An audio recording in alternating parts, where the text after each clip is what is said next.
Qazaxıstanın Astana şəhərində yaşayan qardaşının yanında qonaq qalan Qəşəm Əliyev oktyabrın 22-sində vətənə qayıdacağı barədə xəbər verib.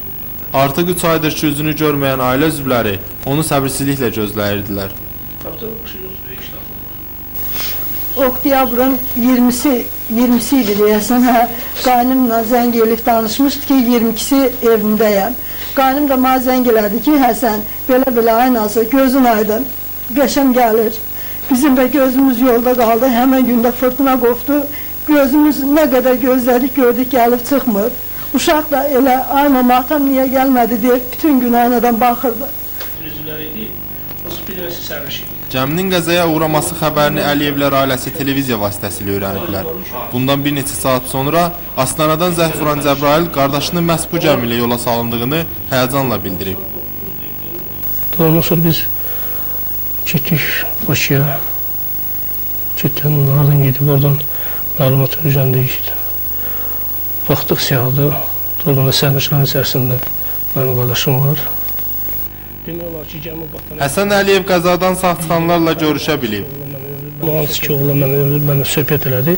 Dedi, mən özüm axırıncı oradan çıxdım ki, baxdım ki, gəminin üstündədirlər hamısı. Bütün cəmaat hamısı jilet giyinib.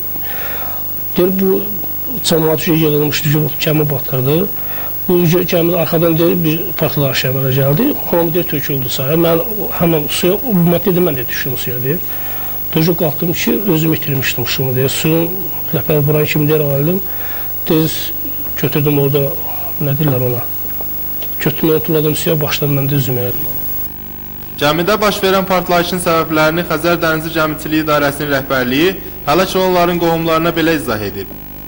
General özü bizi yaxşı başa saldı. Dedi ki, axı deyirlər, Vızırıqda partlayış olubdur. O da dedi ki, partlayış belə ola bilər. Gəmi o batan momentdə, o arxasında o pərdə boşda işləyir.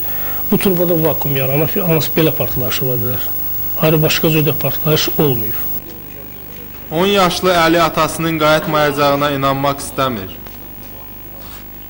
Mən buna çox həyəcanlandım ki, indi atam sağ-salamat gəlməlidə. Neçə gündür gözüm görmür.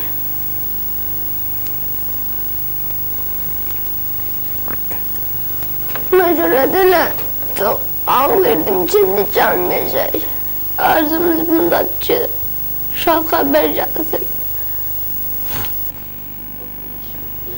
Merkur 2 gəmisinin qəzaya uğramasının səbəbləri haqda müxtəlif fikirlər söylənilir. Həqiqət isə bundadır ki, kimlərinsə işinə laqeyd münasibətindən neçə insanlar gözü yaşlı qaldı. Məqsəd Rəhimov, Fərrux Qafarov, Xəbər Plus.